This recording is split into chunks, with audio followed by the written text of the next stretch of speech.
ನವರಾತ್ರಿಯ 3ನೇ ದಿವಸ ಇವತ್ತು ದೇವಿಯ ಇನ್ನೊಂದು ರೂಪವಾದಂತಹ ಚಂದ್ರಘಂಟಾ ದೇವಿಯ ರೂಪ. ಶಿವನು ಪಾರ್ವತಿಯನ್ನ ವರಿಸಲಿಕ್ಕೆ ಹೋದಾಗ ಭಸ್ಮಲೇಪಿತನಾಗಿ ಚರ್ಮದ ಹೊದಿಕೆಯನ್ನ ಹೊದ್ಕೊಂಡು ತುಂಬಾ ಭಯಂಕರವಾದಂತಹ ರೂಪವನ್ನ ಹೊಂದಿ ಹೋಗ್ತಾನಂತೆ. ಆಗ ಪಾರ್ವತಿ ಆ ಶಿವನ ರೂಪವನ್ನ ನೋಡಿ ಮೂರ್ಛೆ ಹೋಗ್ತಾಳಂತೆ. ಆಗ ಪಾರ್ವತಿ ಈ ಚಂದ್ರಘಂಟಾ ರೂಪವನ್ನ ತಾಳಿ ಶಿವನ ಮುಂದೆ ಪ್ರತ್ಯಕ್ಷಳಾಗ್ತಾಳೆ. ಹಾಗೆ ಶಿವನಿಗೆ ಹೇಳ್ತಾಳಂತೆ, ನೀನು ರಾಜಕುಮಾರನಂತೆ ಬದಲಾಗಬೇಕು ಅಂತ. ಹಾಗೆ ಶಿವನು ರಾಜಕುಮಾರನಂತಹ ರೂಪವನ್ನ ತಾಳ್ತಾನೆ. ಹಾಗೆ ಮತ್ತೆ ಅವರ ವಿವಾಹವಾಗುತ್ತದೆ ಎಂಬುದೊಂದು ಕತೆ. ಹಾಗೆ ಈ ಚಂದ್ರಘಂಟಾ ದೇವಿ ಶುಂಭ ನಿಶುಂಭರಂತಹ ರಾಕ್ಷಸರ ಸಂಹಾರಕ್ಕಾಗಿಯೇ ಈ ರೂಪವನ್ನ ತಾಳಿರ್ತಾಳೆ. ಅವಳು ಧರಿಸಿದಂತಹ ಒಂದು ಗಂಟೆಯ ನಾದ ಹಾಗೂ ಅವಳ ಒಂದು ಹೂಂಕಾರವನ್ನ ರಾಕ್ಷಸರು ಕೇಳಿದಾಗ ಭಯಭೀತರಾಗಿ ಓಡ್ತಿದ್ರಂತೆ. ಅಂತಹ ಶಕ್ತಿಯನ್ನ ಹೊಂದಿರುವಂತಹ ದೇವಿ ಈ ಚಂದ್ರಘಂಟಾ ದೇವಿಯಾಗಿದ್ಲು. ನಮ್ಮಲ್ಲಿರುವ ಆತ್ಮಸ್ಥೈರ್ಯವನ್ನ ಹೆಚ್ಚಿಸಿಕೊಳ್ಳಕ್ಕೆ, ಧೈರ್ಯಕ್ಕೆ ಹಾಗೂ ಶತ್ರುವಿನ ವಿನಾಶಕ್ಕೆ ಈ ದೇವಿಯ ಆರಾಧನೆ ತುಂಬಾ ಶ್ರೇಷ್ಠವಾದದ್ದು. ನಾವು ಸಹ ಈ ದೇವಿಯನ್ನ ಆರಾಧಿಸುವ ಮೂಲಕ ಅವಳ ಕೃಪಾ ಕಟಾಕ್ಷಕ್ಕೆ ಪಾತ್ರರಾಗೋಣ ಅಂತ ಹೇಳ್ತಾ ನಮ್ಮ ಇವತ್ತಿನ ವಿಡಿಯೋವನ್ನ ಸ್ಟಾರ್ಟ್ ಮಾಡೋಣ. ಹಾಯ್ ಫ್ರೆಂಡ್ಸ್, ನಮಸ್ಕಾರ. ವೆಲ್ಕಮ್ ಟು ನಳಪಾಕ. ದೇವಿಗೆ ಹಾಲಿನಿಂದ ಮಾಡಿದಂತಹ ಸಿಹಿ ತಿಂಡಿಗಳು ಅಥವಾ ಪಾಯಸ ಇವೆಲ್ಲವೂ ತುಂಬಾ ಶ್ರೇಷ್ಠ ಅಂತ ಹೇಳ್ತಾರೆ. ಹಾಗಾಗಿ ನಾವಿವತ್ತು ಒಂದು ಪಾಯಸವನ್ನ ಮಾಡುವ. ಸಣ್ಣಕ್ಕಿಯಿಂದ ಒಂದು ಪಾಯಸವನ್ನ ಮಾಡೋಣ. ಬನ್ನಿ ಹೇಗೆ ಮಾಡೋದು ನೋಡೋಣ.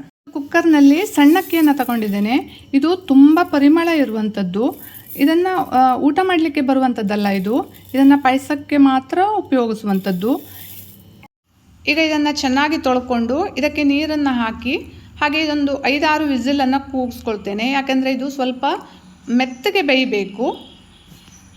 ನೋಡಿ, ಇದು ಚೆನ್ನಾಗಿ ಬೆಂದಿದೆ. ಎಷ್ಟು ಸ್ಮೂತ್ ಆಗಿದೆ ನೋಡಿ. ಅನ್ನ ತುಂಬ ಚೆನ್ನಾಗಿ ಬೆಂದಿದೆ. ಈಗ ಇದಕ್ಕೆ ಸ್ವಲ್ಪ ನೀರನ್ನು ಸೇರಿಸ್ಕೊಂಡು ಒಂದು ಕುದಿ ಬರೋ ತನಕ ಇದನ್ನು ಕುದಿಸ್ಕೊಳ್ತೇನೆ. 1/4 ಟೀ ಸ್ಪೂನಷ್ಟು ಉಪ್ಪನ್ನು ಹಾಕ್ಕೊಳ್ತೇನೆ. ಇದು ಪರಿಮಳ ಸಣ್ಣಕ್ಕೆ ಆಗಿರೋದ್ರಿಂದ ತುಂಬಾ ಪರಿಮಳ ಬರ್ತಾ ಇದೆ, ಘಮ ಘಮ ಅಂತ ಇದೆ. ಈಗ ಇದಕ್ಕೆ ಸಕ್ಕರೆಯನ್ನು ಸೇರಿಸ್ಕೊಳ್ತೇನೆ. ಸಿಹಿಗೆ ಬೇಕಾಗುವಷ್ಟು ಸಕ್ಕರೆಯನ್ನು ಸೇರಿಸ್ಕೊಳ್ಬೇಕು. ತುಂಬಾ ರುಚಿಯಾಗಿರುವಂಥ ಪಾಯಸ ಇದಾಗಿದೆ. ನೀವು ನೋಡಿರ್ಬೋದು, ಸಾಮಾನ್ಯವಾಗಿ ದೇವಸ್ಥಾನಗಳಲ್ಲೆಲ್ಲ ಈ ಅಕ್ಕಿ ಪಾಯಸವನ್ನು ಮಾಡ್ತಾರೆ. ದೇವಿಗೆ ಅಂತಲ್ಲ, ಯಾವುದೇ ದೇವರಿಗಾದರೂ ನೈವೇದ್ಯಕ್ಕೆ ಪಾಯಸ ತುಂಬ ಶ್ರೇಷ್ಠವಾದದ್ದು. ಅದರಲ್ಲೂ ಅಕ್ಕಿ ಪಾಯಸ ತುಂಬಾ ಶ್ರೇಷ್ಠವಾದದ್ದು ಅಂತ ಹೇಳ್ತಾರೆ. ಸಕ್ಕರೆ ಎಲ್ಲ ಕರಗಿದ ಮೇಲೆ ಇದಕ್ಕೆ ಹಾಲನ್ನು ಸೇರಿಸ್ಕೊಳ್ಬೇಕು. ಒಂದು ಅರ್ಧ ಲೋಟದಷ್ಟು ಹಾಲನ್ನು ಹಾಕ್ಕೊಳ್ತೇನೆ. ನಾನಿಲ್ಲಿ ಸ್ವಲ್ಪನೇ ಮಾಡ್ತಾ ಇರೋದ್ರಿಂದ ಸ್ವಲ್ಪ ಹಾಕ್ಕೊಳ್ತೇನೆ. ಇದಕ್ಕೆ ತೆಂಗಿನಕಾಯಿಯನ್ನು, ಹಸಿ ತೆಂಗಿನಕಾಯಿಯನ್ನು ರುಬ್ಬಿ ಸಹ ಹಾಕ್ಬೋದು. ಅದು ತುಂಬ ಚೆನ್ನಾಗಿರುತ್ತೆ. ಹಾಲು ಹಾಕಿದ ಮೇಲೆ ಇದನ್ನು ಚೆನ್ನಾಗಿ ಕುದಿಸ್ಕೊಳ್ಬೇಕು.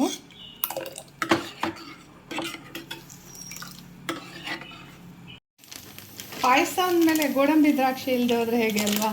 ಹಾಗಾಗಿ ಗೋಡಂಬಿ ಮತ್ತು ದ್ರಾಕ್ಷಿಯನ್ನು ತುಪ್ಪದಲ್ಲಿ ಹುರ್ಕೊಂಡು ಇದಕ್ಕೆ ಸೇರಿಸ್ಕೊಂಡ್ರೆ ಆಯಿತು.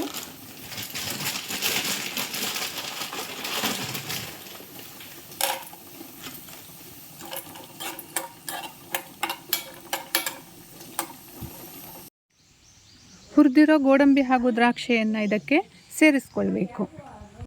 ಹುರಿದಿರುವಂತಹ ಗೋಡಂಬಿ ಹಾಗೆ ಸಣ್ಣಕ್ಕಿಯ ಪರಿಮಳ ಘಮ ಘಮ ಅಂತಿದೆ. ತುಂಬ ರುಚಿಯಾಗಿರುವಂತಹ ಪಾಯಸ ರೆಡಿ ಆಯಿತು. ನೋಡಿ, ಘಮ ಘಮ ಅಂತಿರುವಂತಹ ಸಣ್ಣಕ್ಕಿ ಪಾಯಸ ರೆಡಿ ಆಯಿತು.